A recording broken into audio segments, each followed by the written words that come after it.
we live? We are live. Hello and welcome to the number one show on my network, JLJ Media, the Andor Aftershow. Hi, I'm James Lott Jr. It's reaction episode 10. And I'm telling you, I have to say this with my co-hosts, of course, John Dunphy and Frank Moran. Hello, gentlemen. Hello. This show is continuing to explode for us on this channel. I want to thank the audio version of this channel. I'm speaking to you who are listening to us. Thank you so much, because I'm still in shock. It's overcome everything else that I do on this channel, and we're averaging around 2,000 downloads a week, and it's getting more and more, you guys. So, what would you like to say to the fans who are listening to us? Well, you can tell it's doing well for James because he's rocking these sweet shades now, looking cool. Like he's elevated. He's leveled up. No, I don't have Bono syndrome. You too. I have old eyes that give me issues. Everybody thinks I look cool and hip. I'm like, I have to wear them right now at the moment. It's not anything cool, but thank you. I'll take it. But we're a big hit, apparently. I mean, like seriously, I thought Book of Boba Fett was a huge hit for us also, and so was Obi-Wan Kenobi. It's like, so for some reason, the audio version, they like us on the audio world. So I'm saying this. So John, what do you guys say to that? What do you guys say to that? I mean, it's awesome. It's very cool to hear. I love this show, so I'm glad that people are finding us and kind of, listening to our opinions and all that. And I hope more and more people listen, because I know that, the viewership for Andor didn't get off to a great start, but I feel like I'm starting to see now that Star Wars fans and people are starting to get into it more. So hopefully the listens will keep going up, and hopefully people like what we have to say. Yeah. I mean, I've got lots of hot takes that I haven't even put out there yet, just as I'm waiting for the viewership to build to such a level that, I've got a large platform to share them with. So come on, everybody. Come on aboard. Right, man. You want these hot takes? Tell your friends. People listen, that they're gonna get a really sexy voice from Frank in one of the episodes. That's true. Yes, yes, you are. That's tuning in just for that. That was our highest rated episode, I think, actually, on there. Yeah. You gotta look again. It is, but yes, you are absolutely correct. Let's see. Did I get a notification that we came on? Let's make sure I gotta check things. No notification. I don't know what's going on with YouTube. Screw you, YouTube. You're probably gonna ban me from saying that, but who cares? But we are on. We're on live. It's on reaction episode 2. Just for that. Oops, there you go. Another great episode, I have to say. A little shorter in length from the other ones, but jam packed full of stuff. Yeah. There's literally just one storyline. So we're gonna mention little tidbits that we got first, and then we'll talk about the main storyline. I think it's literally that's basically what happened. And one little tidbit we got was I guess I'm assuming it's Marva is getting sicker and sicker. We don't see her. They talk about her. Cinta's still on the island. Wrong show. She's still on the island. No, she's still on Ferrix watching, and there's somebody watching also. But I'm assuming they say she's hiding her meds. So is she dying at the end of the season? I mean, it seems pretty much like that's the way it's going. Yeah. I know. It's gonna be a tear jerker, you guys. It's gonna be a tear jerker. Well, now we know what happened. Yeah, I'll get into that later. Sorry, so we got that. That was a little tidbit. And we got a small tidbit with Deirdre Marrow. They staged that whole thing, so that pilot and all that. So I was like, dang, it's just ruthless. Just staged the whole thing. He's dead. He's out there hanging out to dry. They're gonna take care of that, I guess. So that's going on. But we learned that one of her assistants. That's a big reveal. We'll talk about that in a second. Oh yeah. But Deirdre's on for a second. That's like that's on a little second. And I don't know necessarily it was an assistant, but just another officer in the ISB. Or wasn't he helping her gather information? Or was that she had another guy? No, the other guy was helping her get information. Yeah, she's got her wingman, and he's just one of the other bumbling dudes around the table. That's true. Yeah, they're all bumbling, aren't they? They're all bumbling. I feel like this you're guy, right. Yeah, I think he's had a couple of interactions. This officer that Frank's mentioned, Yeah, that's what I'm saying. has Yeah, had some interactions with the head guy in the ISB that have been funny. Yes. okay. Yeah, It's that's what I thought. basically making me feel like this guy's a kind of a buffoon. How did he get this? How did he get this job? And now we know. Well, he was basically planted, so he moved his way up, obviously. But well, actually, that's a good scene we can talk about.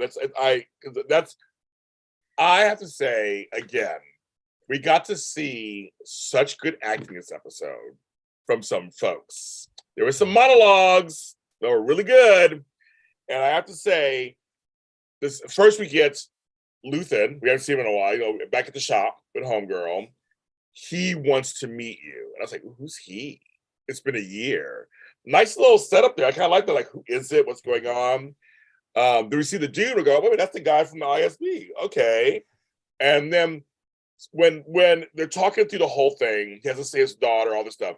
The scene that really was like very Star Warsian to me, when they finally open up the elevator and there's Luthen with the short hair back and the long flowing. It's like, there's the Luthen we met at first. Yeah. That was very Star Wars to me. I don't know what you guys think about that whole sequence and everything. I mean, for me, that whole scene was phenomenal from beginning to end. And Stellan Skarsgård just crushed that scene. John?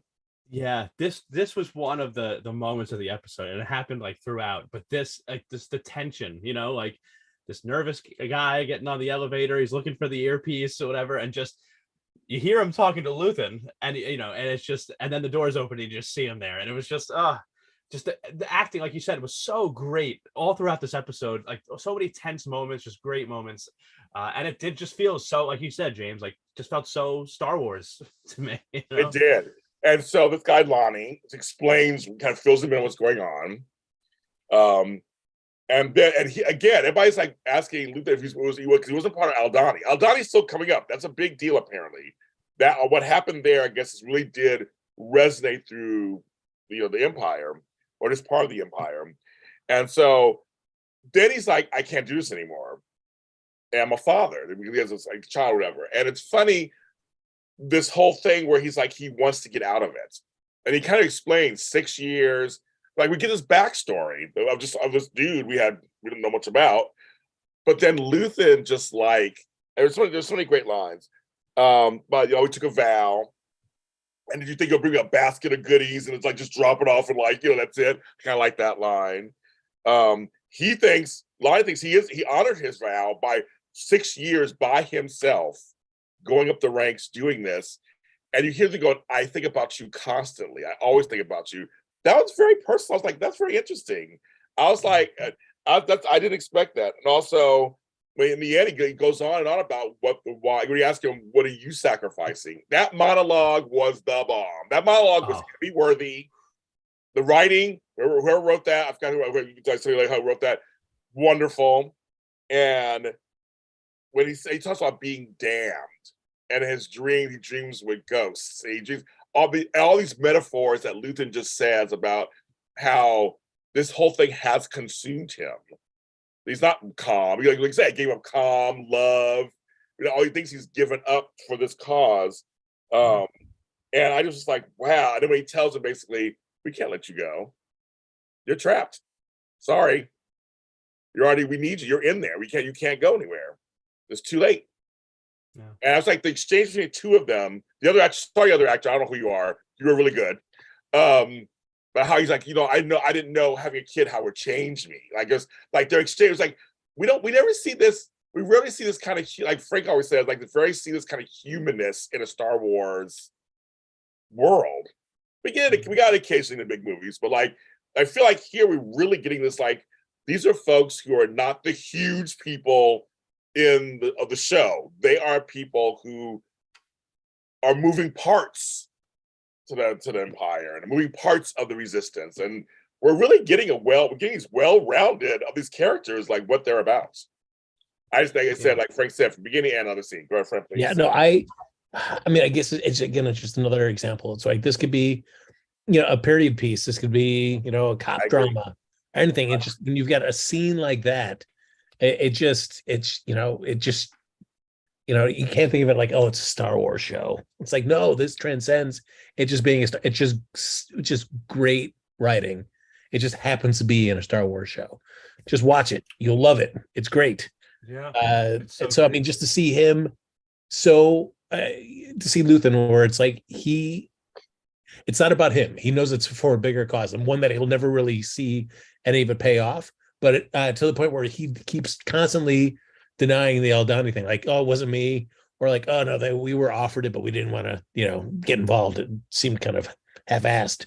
Where it's just like he is just denying taking any sort of credit for this. It's all about just the bigger thing, which is the rebellion in total.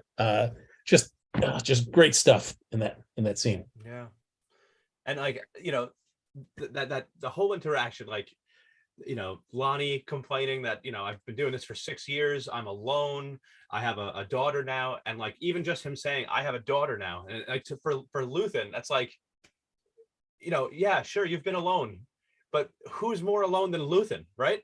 Like you just said, you've been able, even through all this hardship, the struggle that you've been facing, you've still been able to have a daughter and start a family and have a life outside of this work that you're doing. Whereas Luthen never has the opportunity to be himself around anyone. No matter who he's interacting with, he's playing a character. Who's more alone than he is? And he just continues to do it because he knows that he has to do it, and it's that important.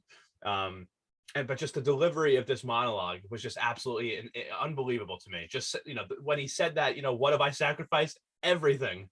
Like it cut right in there, in my heart there. It was like this guy really has, he's probably exhausted his, the closest things he has to him are secrets, not people. It's this Stellan Skarsgård is a master. I'm so happy he's a part of this. And there was just so much. I mean, who knew where that scene was going to go exactly at first? So much tension. Was he tricking Luthen? Was Luthen going to kill him if he was trying to back out? You didn't know exactly where it was going. There was just a lot of tension in that scene, and it could have gone so many different directions. I mean, this was. We also said, I keep thinking about you constantly. Like, is he his son? I keep like, what's going on? Like, you said, love her. Like, what's going on? Like, you just right. You just didn't know. Like, it could have went any direction. Yeah. I just want to mention that right now, another show is live right now, apparently. Episode 156 of The Mole. Full season recap for Strat Chat, the reality TV podcast, your other show. Are you on both shows right now? You're doing, I can't tell. I guess this is live right now. No, I'm confused. We pre-recorded on Strat Chat. We pre-recorded a little interview. Yeah. Okay. An interview. Okay. Yeah, I am appearing in 2 places currently on YouTube. You think he's Wally Kurth? You think he's Wally Kurth, Frank? I think he's Wally Kurth. He's on 2 shows right now. Sorry, folks don't know Wally Kurth is an actor who he's on General Hospital and Days of Our Lives. He's on 2 shows. So that's him right now. I noticed that. Yes. The other thing I liked about that scene too is it kind of helped establish a little bit more of a timeline for all of this. When he said he's been doing this for 6 years, and it was just nice to get that nugget as well too, because at least at the beginning you had no idea really how long this rebellion had been going on. And so like even knowing that for another 6 years prior to this, or just planting those initial seeds, and they've been working just to get to this point, you could also see why Luthen's like, yeah, that's why this Aldani thing's got to happen. After 6 years of this, we've got to be able to get something going. Yeah. Well, also we get lots of times. We get like, we haven't talked in a year. So last time they actually talked was a year ago, apparently. So I guess this guy was alone in the ranks at ISB. That's very interesting, and I just thought it was just a phenomenal scene. Like Frank said, could have been in any kind of dramatic series. I think it just been wonderful. They keep talking about this vow too that they've all taken. Yep. And it makes me want to see like the very first meeting they all had, and they all took this vow or something. Mon Mothma, Luthen. Like I want to see, like, did they have some kind of meeting and they all actually said these words together, and they promised to each other that they were going to do that. I kind of want to see that. Yeah. What was the collection that got what was the event that got this collection of people all together agreeing to work towards something that would stop the Empire at some point? Yeah. I agree with you. This whole story. I could watch the story forever. So I feel like if the quality stays like this, I would love some flashbacks or something, or some time. Like just show us. Like I want to know everything. It's one of those stories. I want to know everything that went on. I want to know how the beginnings of this to what happens. We already know what happens later, obviously, but I want to know the beginnings. You're right. It makes you want to know more. That's, I feel like that's another thing about this too, is that we knowing where this ends with Rogue One. I mean, it's Right. a closed-ended story of the sort. Right. I mean, we don't know Right. exactly, in terms of casting, we know what happens to him, but Mon Mothma, we know what happens with her, but everybody Right. else, who knows? Which is really cool. But I like that, having that structure of it's leading up to Rogue One. You don't have to worry about it. It's not like Lost, where you never know when the story is going to end, so they have to keep dragging things out. They're writing to an ending they know. Well, I remember from the beginning of Lost, they said it would be a 5-season season series. They said True, but then when ABC goes, this is doing great, let's just keep it going, and then they, we get That's like true. some kind of like awkwardly Well, seasons three and 4 were a little rough. Yeah, that's true. to where they have to go back to ABC and say like, we can't keep doing this. Can we just end the show in like X number of seasons, so we can just actually start, closing the story off? And I thought like the series, for however people feel about that series, but once they're able to lock in, like, yes, we only have 2 more seasons left, you can actually start really writing stories that really kind of start mattering a little bit more, because everything's pushing you towards that endpoint. So season 2 of this series should be very interesting. Then the second half of it, yeah, it should be. I mean, if they choose to stay at 2 seasons, and you're right. There's a problem. I mean, there's a thing people like. I mean, companies see a hit, but if this is not considered a hit, it may just be 2 seasons, I guess. I'm really curious about a second season though, because while I'm excited for it, but if they're trying to compact all these other years into that one, I know. Ooh, is that a little too fast? I Because I know. know this has been a slower burn than some people have liked, but boy, it's so much richer for it. I agree. No, I totally agree. I don't know. I remember I was like, How I Met Your Mother lasted 10 seasons. Like, you could have met the mother 5 seasons ago. So I don't know what's going on. I mean, they stretch it out. They do. They stretch it out. We already said 824. Jack Bauer had 8 horrible days. That was 8 seasons of that show. It was done 24. I mean, I know Frank's right. They stretch it out sometimes, but I don't know, because of streaming and everything we're hearing is like, it's not a big hit. But if it's making enough money though for the channel, that means it's a hit. I mean, on some level. I mean, I don't know. I guess we'll find out how that goes. But one other little small tidbit we got, it was very interesting also. And again, I just love their palace. I love the cinematography of it. I love her. So it's Mon Mothma, Tay, and the wealthy thug, as she called him in the last episode. Hi, Albert. Welcome. Wealthy thug. And very direct, back and forth, very direct. She's just like very direct. But he's funny. He's like, no, you don't owe me anything. Just, we'll work the money. That's right. She's like, no, I don't want to owe you. Very smart lady. But then when he says his terms, if I just bring my 14-year-old son, homegirl clammed right up. She's like, her daughter, we hate her daughter on the show. I'm sorry, I hate her. She's like, she's not a good person. I know she's like a child, but still, like, ugh. But she was like, nope. And he's like, are you sure? And he's like, I'm gonna say she just meets. That's all I'm saying. It's just meet. And she was just like, she closed everybody's legs and said, no, this is not happening. Not ready. But I love the line where he's like, I'm not even thinking about it. And he turns around, he looks at her, and is like, that's the one untrue thing you said this whole time. Because the bitch is thinking about it. She's thinking about it. And he walks out. I just thought that was strange. Like, Mom out there, she was very confident in that scene. There was no waffling back and forth. There was no she was just like, toe to toe with this guy. Get to the point. She didn't want to be there in the first place. That was the whole thing. But that whole scene where they pan out and she's sitting in that circular couch and it's sunken in and just pull. I love that set.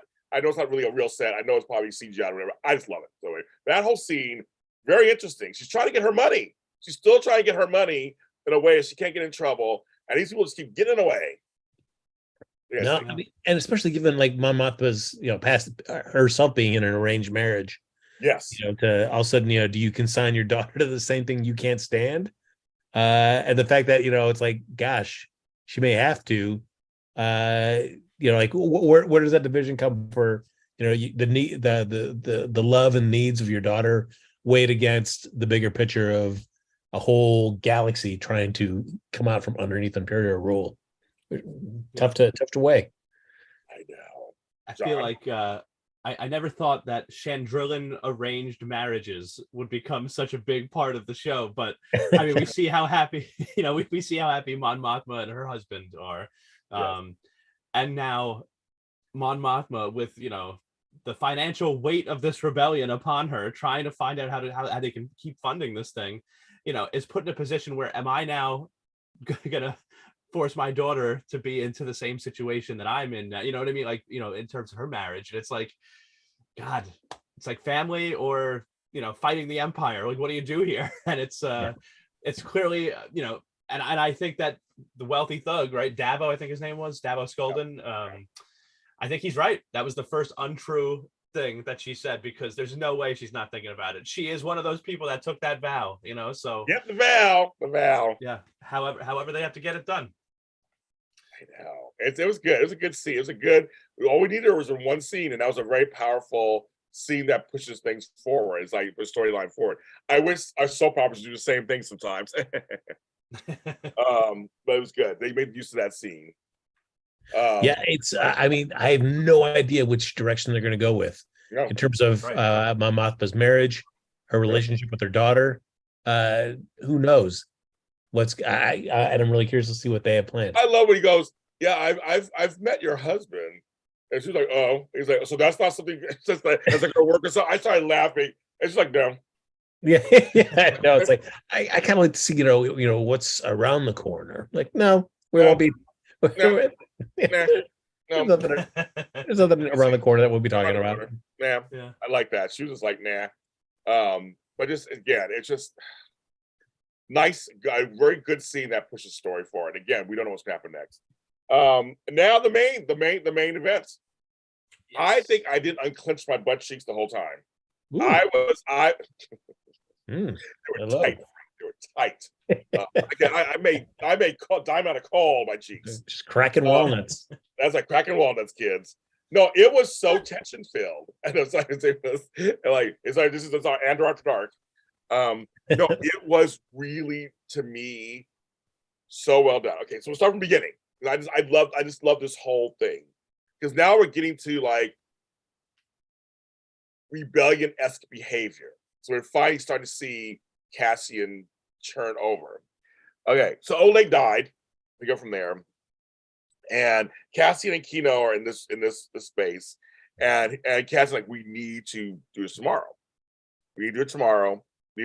Tomorrow. They decided we got to do it when they bring in Oleg's replacement. Okay, so we get it set up. And so and Kino's kind of fighting it. He's still kind of, but you could tell he's turning it over, but he's still just kind of fighting this. And there's a scene that I love when they go into their pods, and he looks at his shift thing. It's like a quick glance. He looks at it and kind of sighs. He gets that's bullshit. Like it's coming to him that it says 216. And that's not really true. It's not really true. Like they look up. Andy Serkis does such a great job at emoting. It was just like he just looks at it. He's just like, it's he thinks he had, up to this point, he thought he had 216 ships left to be back in the world, and to learn that literally you're not going back in the world, he's having a hard time with it. So when it gets to the point where they got to tell everybody what's going on, and Cassian's explaining to them what the deal is, and then Kino explodes. I love it. He just starts, he goes, "No one is getting out." And everybody just stops. I love that scene. And then, because we have to figure this out. So what do you think about that opening? Finally, Kino knows something's wrong. We got to get out of here. He finally turns over that whole sequence. What do you guys think? Oh, man. I just have to say, I love Andy Serkis so much. I can't get over it. Like every time I see him in anything, and this show especially now, I can't get over it. Because one of the things that I was thinking about too is that it's clear that even before Cassian started, that we saw Cassian really try to get Kino on board with like breaking out, getting out of there, whatever. All that Andy Serkis was really interested in was just making sure that everybody, was okay. It seemed like to me, it was like some people have more shifts than others. I just want to make sure that me and my men that I supervise make it through another day, because I want to go home and I want to see them go home. You can always tell, even when he fought Cassian on sort of like fighting back against these guards and stuff, it was really just because he actually cared about all these guys that, were working for him, working under him as this like foreman of everybody. So,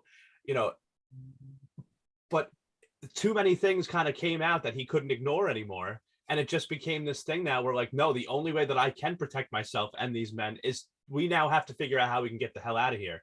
And it just all seemed to boil up on him at one time with that, the outburst of, no one's getting out.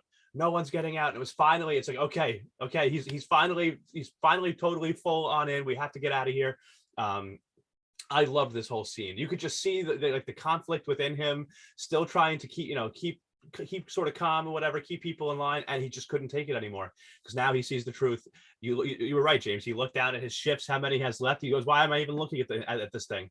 If I want to get out of here, if I want these shifts to end, I have to take matters into my own hands. And and this is I love just sort of seeing all that go on in his head, and the tension build up, and then it just all explode when he finally realized what he had to do. Frank, what do you think about this opening scene? Yeah, it was. I mean, Andy Serkis did great. I mean, I am so glad he had a second chance at a Star Wars role other than Snoke, because that was such a underwhelming role. Yes, but I mean, this just had so much for him to dig into, especially this episode. You're like, I just seeing his, which makes sense. Anybody dropped into a situation where they think they know how things are going to go, and then find out, holy cow, everything I thought I knew was true is absolutely not. And I'm going to die here when I thought I was so close to being out. Just watching him just slowly getting on board and wanting to do something about it was just great to watch in this entire episode.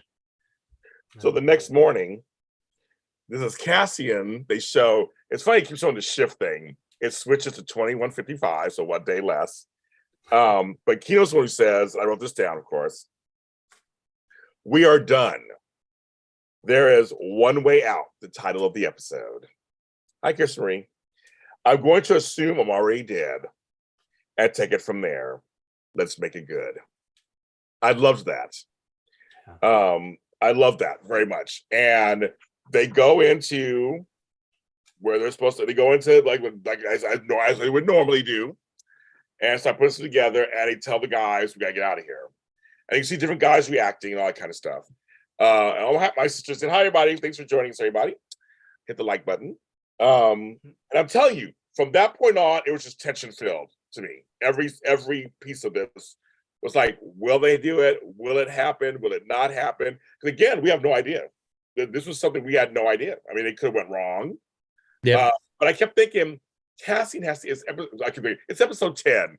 I feel like Cassian has to get out at some point. I feel like he has to get out.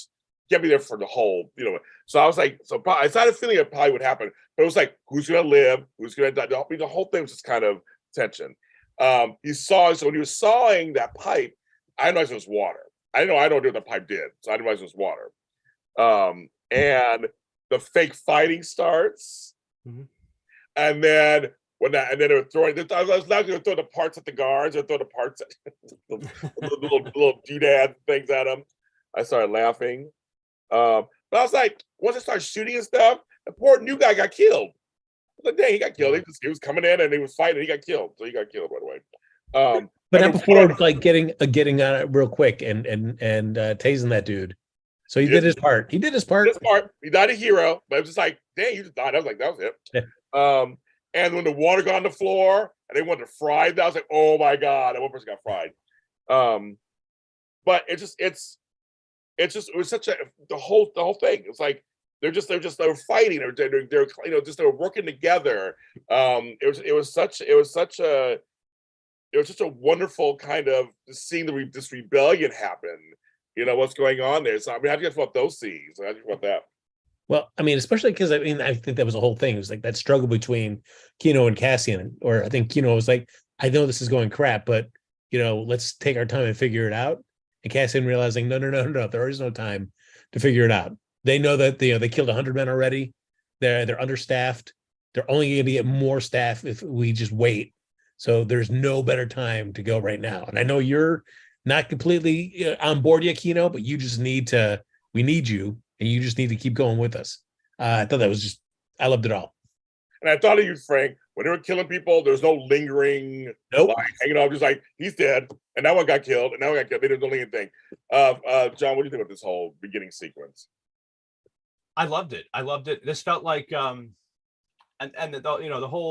this whole thing, the rest, this whole episode that we're talking about with the prison break and everything, but especially the start of it here, like, it's like the first time that these prisoners really fought back and attacked. And I felt like, in a way, this one little riot and this one little battle that was starting in this prison was like almost like a small symbol for like a larger, Yes. the rebellion fighting back against the Empire. Because sure, the Empire has all the technology and the firepower, and they seem, to be just this totally unbeatable foe. But at the end of the day, there's a lot more of us than there are of them, so the Empire might have the tools, but we have the numbers, and if we work together, we can rebel and fight back and beat the Empire, whether that's just in this prison or on a galaxy-wide scale. So I really like that. Yeah, and especially because what I loved about Cassian is that he's been able to kind of make inroads with various other prisoners there, but also realizing too that where people's skill sets are best needed to make this happen. And Kino is somebody he needs, not just for his information, but because he's also a leader of men in this prison. And so he needs him as a leader to do things that, Cassian couldn't get these guys to be able to do. And I thought that was seeing Cassian being aware of that was really cool in this episode. My sister asked, "Do we ever figure out what they were building?" I think that was the point. It was kind of that was the point. Some minutia of life, it was just probably for ships or something, right? And something was like that was the point, right? Yeah, well, I guess from what Cassian said is like they need whatever they're building, yeah, and they're just going to work them to death to get it. Well, yeah, with how secret this prison is, and like knowing that really what they're doing is bringing these guys in to do this work and then releasing them only to just put them back into the prison system to keep building this stuff, and just knowing how like secretive this is. And there was a line actually during the episode at one point, it might have been Kino that said it, like, no one knows what's going on in here. Yeah, that's right. He said outside, almost implying outside, almost implying like we have to get out to tell them what's going on here. And it makes me feel like maybe they're building, this is like the very first materials, the very first parts of the Death Star. Yes, like something that goes in, it's part of the architecture, like it holds up the wall, whatever. It's like they're just starting to build the first floor of the Death Star. The first floor. Because, I was just figured. Go ahead. Like this whole prison break, it makes me feel like like Palpatine doesn't want these guys getting out of here, because he doesn't want, this is bad for Palpatine, this is bad for the Empire. That's just the feeling I got. It's not just like a prison break and the Empire got beat. Like something important's going on here. That's why it's so secretive, and it's not good that they all broke out for the Empire. Yeah, he did say that no one knows we're here. I think so. Somebody's yard. But that was in the speech he did a little later. Well, because they had grabbed guns, and there was a hall. They're all trying to open all the doors, and they finally get to that main level. And I love Cassian. I'm no shame when the main guy is like, "Wait, I don't know. And he just shoots the other. He shoots the other guy. Just kills him. I love it. Again, no lingering, no just like that's it. The two guys, whatever. But I love. See, there you go. Again, a great scene between Diego Luna and Stellan Skarsgård when he's pumping up Kino, like, they have to hear this from you. Because as we saw, the other floors were getting water dripping on there. They're like, what did I know what's going on? They see lights and they know what's going on. It was like each floor was finding out something's off. And I love the way they kind of revealed that to us. And that Kino had to say something. And Cassian was like, no, it has to come. Like you said, like Frank said, he needed him. Yeah. And this was because he was there this whole time. He needed to say all this stuff, and it urged him to kind of, that all you got, like, say, like, what else can you say to them? And I loved him. I thought he just did such a, he's like, he's telling them what to do, telling them to get out, and it's up to us. It's a very inspirational speech. Yeah. No, definitely. Yes. And then they actually start getting out, jumping in. I love the cinematography of this, but Kino can't swim. Oh, That was such I was not expecting that at all. No. And then even I thought, like, when he said that, it's like, all right, then Cassian's gonna help him. And then that got taken off the table. Cassie got grabbed and got pushed down. So I was like, Yeah. so what happened to Kino? Yeah, does he jump? Does he but also the idea of like knowing that he was still going to go through with this and help everybody, knowing that he couldn't get off. So I'm just like, wow, all right. I know. Well, Did not expect that at all. Yeah. I expected, like Frank said, that Cassian would go and then be like, no, we're getting out of here together, but he never had the chance, got pushed off that ledge.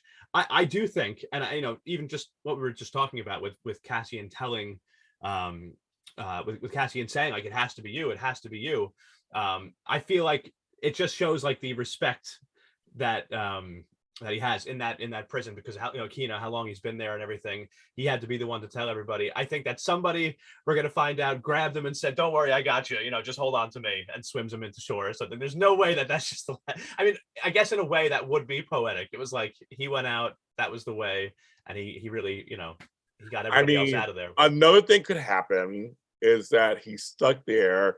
They torture him to death or something. I mean, who knows? I mean, this show goes any direction. It just goes any direction. But I'm like, he's still stuck on there. I mean, to our knowledge, he's still stuck up there. I mean, what do you think's the more likely thing? That he stayed behind, knowing that he couldn't swim, he jumped, knowing that he'd drown, but he'd be free, or was he able to convince somebody to just help him swim to shore? I almost wish, in some level, they did a poetic kind of like, I'm going to jump anyway. I can't swim. But like you said, I kept saying, I'd rather die trying. Yeah. I almost feel like what Frank just said, it could almost make this wonderful thing of where he's like, I'll be free though. Even though I won't make it, I'll be free. Yeah. That would have been a wonderful, probably overly sappy. I probably would sound like a baby, but the point is, I kind of like that. I kind of like that second choice, Frank and Cameron. It's kind of like if he just said, I'm going to do it a big poetic, just like he dives in and he dies. But he's free. Yeah, I agree. I think it would be nice. Like, he made this big sacrifice. He helped get everybody out of there, and that made him happy. So now, it's okay. I accept my fate. I can't really get out of here. I can't swim. But I am hoping that somebody's going to grab him and swim him to shore. Maybe it'll be like that doctor, that med tech or whatever. Yeah, right. You never know. You never know. They showed that guy randomly. They did. Just kind of walking around, kind of not really fighting or anything, but like, yeah, he didn't seem happy to be there either. He did give them that information about what happened, and part of me like hopes that he just runs up to Kino, grabs him, and says, "Don't worry, we're getting out of here." Yeah, that's my prediction. Yeah. So this show, you never know, and I feel like it's such a big character that they won't just not go back to at least one more time. Who knows? I mean, who knows? Yeah, 2 episodes left. We have no idea. I mean, because I don't know if I see, and who knows? I mean, even Cassian's not part of the rebellion yet either. But I was like, oh man, I really wanted to see the two of them working together to get off planet. And so, at the end of the episode, when you see Cassian running around with one of the other dudes from his work group, like, I feel like, we need that other person so bad things can happen to that person. So exactly. Right. Yeah. But I was just hoping, where's our boy Kino? Just shouting off in the distance. Well, wait for me. I feel like with the way Andy Serkis came into this series and like the monologues that he had in this episode and just like the great acting he's done, there's no way that they could just end his character on the show with him saying, I can't swim. All right, that's it. Take a bow, Andy Serkis. Your time is over. Like, that seems very cheap. That's a wrap on Andy Serkis, everybody. Wrap on Andy Serkis. Thank you, Andy. Woo! Thank you. I mean, this show is so unpredictable because there are times we thought we would see certain characters that are still going strong. So who knows? He could pop up later and we find out what happened to him. Somebody did help, you never know. So I wouldn't count Andy out completely. I'm calling it. The doctor helps him. I'm calling it. The doctor helps him. That's right. Time stamped. I stamp it. It's been said. Okay. That's right. but it's with this show, you just don't know. And then we have another whole other season. And my sister's like, my husband can't swim. I know my brother-in-law can't swim. So he'll be stuck like, bye. I have to carry him. I swim. I have to carry him, I guess. You guys swim? Everybody listening to this or watching it, just learn how to swim, because you never know when you're gonna end up in a prison. Right, on stay a planet, escaping. you know, it's good to know. So do you two know how to swim? You know how to swim?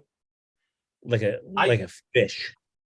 I can swim, but I don't think I could swim the distance that prison looked from land. That sweeping shot though was beautiful. The way they came back Yeah. up, they're all escaping. I love the first when they were looking on the screen, all the dots were coming together, and then when they were jumping out, I love that whole shot. It was beautifully done.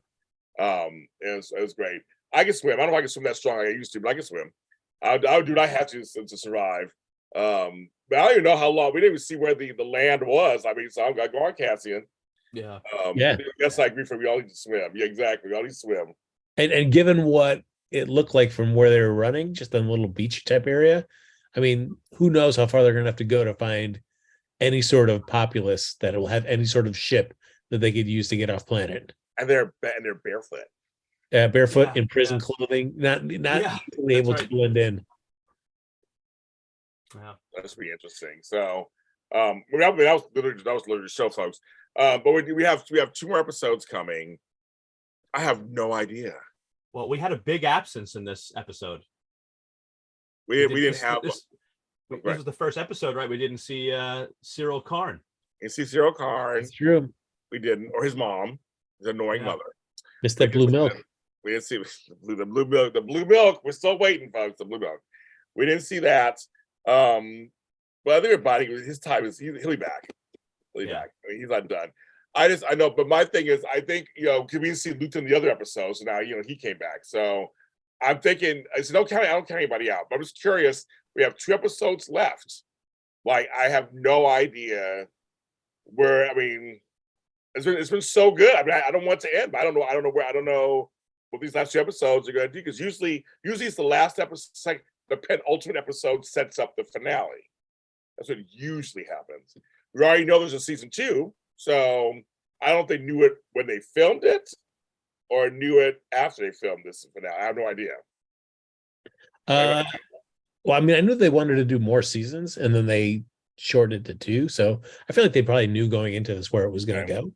So I mean, I feel like, but it seems like next episode, given the way they do this, I can't imagine them rushing them getting off planet, because there's a lot of stuff that they have to overcome to just get off that planet. So I could see them. Maybe that's the thrust of the next episode, Cassian getting off planet, and then the last episode was him making his way back to his home planet, seeing his mom die, and also escaping because everybody and their brothers watching it. Maybe that's when Luthen and he or Vel come back into contact. Yeah. I also wonder if we're going to see anything with this that rebel pilot that was captured by Deirdre or whatever, right? And they staged the whole accident or whatever, and this guy Anto Krieger or something, I guess is the leader of some group of rebels, is kind of walking into a trap. It seems they're going to try to. Yeah. So I wonder what we'll see. I feel like we'll probably see something like that. We'll see, the Empire, staging this trap for some kind of rebel group. I know Luthen kind of mentioned it when the ISB agent came and told him about it. It was kind of like, oh well, it's a sacrifice we'll have to make or whatever. Like it's too, like kind of just throwing them to the wolves. So like, I wonder what we'll see with that. And then who knows? Maybe even this Anto Krieger guy gets captured, or one of his men gets captured, because Deirdre's been trying to figure out this Axis person who we know is Luthen, right? But maybe somehow she gets a link to somebody like Luthen through this little trap they've set up. I'm wondering if we'll see something like that. Yeah, it is interesting. I mean, I feel bad for our mole than the ISB when you're told that, like, oh yeah, I'll sacrifice 50 guys because that's how important you are to me. It's like, ugh. I know. I won't let that guilt weigh me down forever. Thanks. Yeah, I know. I'm already having withdrawals already. The show's not even over yet. And folks, if you haven't noticed, they did release the cast photos, and that productions happened on Star Wars Acolyte. And there are a couple of folks I recognize. You might recognize also. It's going to be in the series. And I'm actually I'm kind of excited because again, it's a story. I don't know what the story is. I'm kind of excited. It might be really good. I don't know. No, it could be interesting. I would say. Gentleman from Squid Game and Carrie Ann Moss and Yeah, I saw the guy from younger Squid Games in actors. it. Yeah, I saw that. Yeah. Carrie Moss, yes. So I'm kind of like, okay. Now, okay, so you can timestamp this also. So James Hodge is not going to poo-poo any series anymore of Star Wars because we're just going to try to now. This series has given me some a new hope that the shows could be good going forward. So I have high hopes for Ahsoka. I will be super pissed if it's not good. You're all going to hear about it. Good. I think it's going to be good. I'm excited about Acolyte. I'm excited about Mandalorian season 3. And of course, you've heard, guys, all the brouhaha over different directors doing the Star Wars movie, the next one. I guess some black guys out there right now or whatever. And now it's another guy coming on who people are excited about, apparently. Frank, do you know much more about that? Or why I mean, what Sean Levy, who's did Free Guy with Ryan Reynolds, is going to be doing Deadpool 3.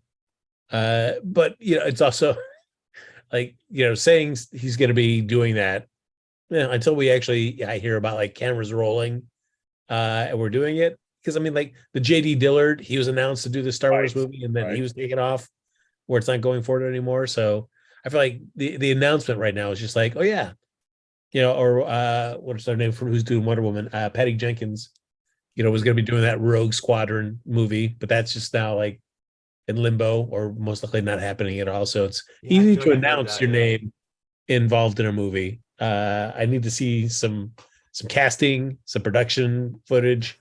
Like we're actually cameras are rolling. We're doing it.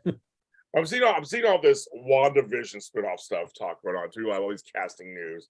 So Disney Plus apparently is doing all kinds of stuff, weren't they? Right now. Yeah, they are. I mean, too, we talked about all these great Star Wars shows. We can't forget. I'm very excited for it. Season 2 of The Bad Batch. Oh yeah, that's it. When is that coming out? I don't know when that's coming out. It's sometime this winter. I don't remember the exact. So, folks, if you want to know my season 1 recap of it, go to Darth Vader's Your Father. I did an episode on the season 1, so you can see. I didn't do a whole after show for it. I didn't really know John as a host yet at that time, so we didn't do him. But January 4th. January 4th. Okay, so I probably will do another just recap on Darth Vader's Your Father. So we'll do it on that series. And our Tales of John you can check out over there too, of course. But I'm excited for some of these series that are coming out. But do we need a Star Wars movie right now? Do we need one? I mean, do we necessarily need all these shows doing fine? Do we actually really need one? I don't necessarily feel like I need one right now, but it would be nice to know, it's nice to know that there's one coming, like I know I don't need it for this year or for the next few months, but if I know there's one coming out in 2 years, I could be pumped for that. I don't necessarily need it right now, but I'd like to know there's one in production at least. Right. I mean, because I guess that is because if you look at the streaming budgets and a film budget are two totally different things, and so if you kind of make the Star Wars films, like that's where you see like the big spectacle of Star Wars, whatever it might be, whether it's Jedi or it's Rebels or Rogue Squadron or whatever it might be, the subject matter, but whatever it is, big spectacle. That's what you're coming for. Then I could see that I'm cool with like Star Wars on film is the big spectacle stuff, and Star Wars on streaming is more of the character driven stuff. Okay, well, Frank. Okay. You in the chat room, of course, tell what you think, of course, about that, or if you're watching later or listening to us later, that's what you think. Yeah, I don't know. Almost part of it's like I'm getting some of these series. It's almost like, do I really need the movies right now? I mean, like the last trilogy was so underwhelming, compared to the other one. So I'm just kind of like, but a good movie is a good movie. So they do a really well job, then they'll be fine, I guess. But I'm just kind of, my faith in the movies isn't as strong as it used to be. No, that's true. And I think that has a lot to do with like where are they going to go from here? I mean, like Damon Lindelof is supposed to be doing one Yeah. that they've actually started working on. So, I mean, it seems like that one's going to happen, but supposedly having some of the characters possibly from the last 3 films. So I think that they need to figure out just where they're going next in a film, whether it's, is it taking place after that, which, I'm in another sense, I'm fine if movies are the big spectacle and they keep pushing forward in the timeline. And then you use the Disney Plus shows to kind of go back and deeply explore all these cool pockets of time within all the movies, whether it's the Rogue One era or post Jedi, pre, Force Awakens, because that's a huge, like untapped resource of stories to be told in that time. I'm going to say, go ahead. Please go ahead. Oh, sorry. No, I was just going to say, I do really want, and it really doesn't matter to me if it's a series, a standalone film, or a trilogy. I really would love to see them go back in time, though, at some point, like way back, and to some of the earlier like Sith Lords that we had, and just sort of seeing like more characters in live action from like that time period. And see, I'm kind of the opposite for the movies. I see them go forward. So for the series, I wouldn't mind that stuff. We can go intricately into series episodes. Side note, folks, I'm sorry, folks. I'm going to say this. I'm going to say a word that I'm not supposed to say probably on the show. I'm going to say it just for example. Star Trek. Thank you. I'm just going to say it quick. I felt that Discovery got better when it went forward. It started out past. Am I right? It was the past, right, Frank? And it was kind of like we already know the past. We had Enterprise. We already know the past. So I felt like once it leapt forward, it felt it got more interesting. So I'm kind of on that same thing. Like for TV series, maybe there's some more filling some gaps. I feel like for the movies, we gotta go forward. That's kind of how I feel. We gotta go forward. I hear that. I hear that. Yeah, I agree. I feel like that's the struggle with the Star Trek series is that they, spending the time in the past, just when you've got all this continuity and the way the Star Trek fans are so particular about the continuity, why put those handcuffs on yourself? Exactly. Why not go into the future where you don't have to worry about those returns? You're telling fresh story. You're laying the track instead of trying to follow it. So I'm always. So Frank said it more eloquently than I did, but that's exactly right. Yeah, and like I said, I wouldn't mind if it was a series, but like there are some really cool, former, like even like Darth Revan, Darth Bane. Oh no, I agree with you. There's a bunch of for me, for TV series, whether it's a series, mini series, a standalone special movie, streaming movie. I got 20 stories I could do. I got 20. I got 20 Star Wars I can do from the past. I would love to that to happen. Yeah, I think we've always stuck in that episode 1 through 9, story for so long. I would love to just get, like you said, a movie if we move into the future with the movies. But I would love to see something that took place before the Skywalker saga in live action that Star Wars puts together. There's so many great stories, and great characters. So. No, John. Just kidding. Yes, we agree. It's fine. Yes. No, we agree. Yeah, it's just. I mean, the universe is so large, and again, we've told this on the show before because there are a lot of things that probably aren't canon anymore. A lot of the books and stuff series that had great stories. That I think now. Yeah, I agree. Don't shackle yourself to all that stuff. Just enjoy those stories. They're great. Let's go forward. I'm almost like let's go forward and see what you come up with. But it takes imagination and good writing, so we'll see if we can find that. So that's kind of I'm kind of like, I think so. I don't know. That's where we're going. Well, that's our show, folks. Because literally that was what it was. Again, this show is one of my favorite shows on streaming. I'm really enjoying it. What's he showing us? There you go. That's a new figure you could pre-order, John. Pre-order it, John. A little Darth Malik for you. Nice. From one of the video games. That's the Old Republic, I think. Yeah.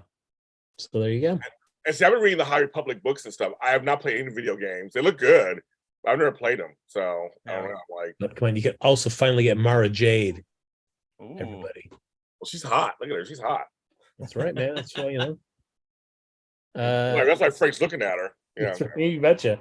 But I'm also excited for season 2. I feel like this could be a series where the gap in time between season 1 and season 2, where I know a lot of Star Wars fans were kind of like, no, this is kind of slow. Once they hear about how it is, I think a lot that time is going to give a chance for fans to really come in and dive in and discover that show. And I think season 2 is going to have a really big audience for it. I hope so. I hope so. Yeah, I hope so. I It's a agree. great show, you guys. It's a great show. We all agree. Me, Frank, John, whatever his name is, everybody, we love you. We'll see you next week. We'll be here next week. Just 2 more weeks left. We end before Thanksgiving. That's what before Thanksgiving happens. So Frank, next Wednesday, we will see you here at 7 p.m. Pacific Standard Time, 10 Eastern for John. You're talking about Andor after show reaction to episode 11. Check out all my what on Friday. Yes, exactly. Yes, we'll be here Friday. Okay. We won't be, but you can certainly just go on to Zoom on Friday and enjoy yourself. But check out all my shows are doing well right now, apparently. So check out the Obi-Wan Kenobi after show, the Boba Fett after show, the Mandalorian season 2 after show, Darth Vader is your father, and Andor. So check out all of those. Thanks for you guys who are checking out. And again, to all of our ear listeners, for all your ear holes, thank you for making my show and our show this huge hit. We'll take it. We know you have a lot of choices in choosing Star Wars content. Thank you for choosing JLJ Media.